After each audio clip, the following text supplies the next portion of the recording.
আজকে তৈরি করছি বাটা মাছের ঝাল। এখানে দেখো দুটো বাটা মাছ নিয়ে আমি নুন হলুদ মাখিয়ে রেখেছি।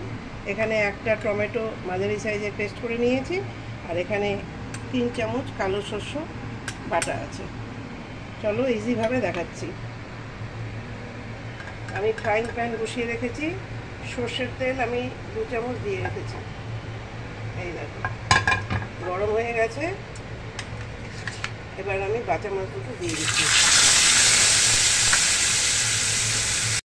মাছ ভাজাটা আমি তুলে রেখে দিলাম। আবার এখানে আমি সামান্য সর্ষের তেল দিয়ে নিলাম, 1 চামচ মতন। দিয়ে দিচ্ছি কালো জিরে, দুটো কাঁচা লঙ্কা থেতো করে রেখেছি সেটা দিয়ে দিলাম।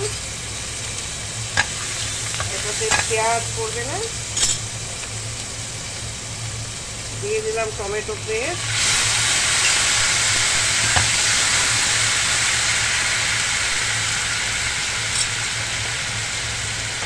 দিয়ে দিলাম আমার সুবিধা মতন আমি নুনটা দিয়ে দিলাম পরিমাণ মতন।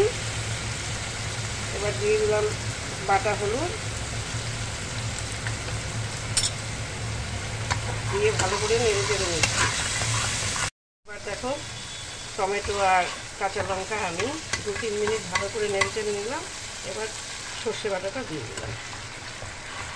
সবাই করতে জানো, আমি কীভাবে করছি সেটাই দেখাচ্ছি। সর্ষে দিয়ে কিন্তু বেশি ভাজবো না। এবার আমি মাছ দুটোকে দিয়ে দিচ্ছি। দুটো কাঁচা লঙ্কাও দিয়ে দিলাম,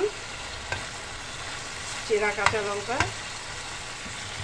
এবার আমি আমার পরিমাণ মতন মাছটা সেদ্ধ হওয়ার মতন জল দিয়ে দেবো। এটা কিন্তু বেশি পাতলা হবে না, মানে আমি বেশি পাতলা করছি না, তোমরা চাইলে বেশি পাতলা করতে পারো।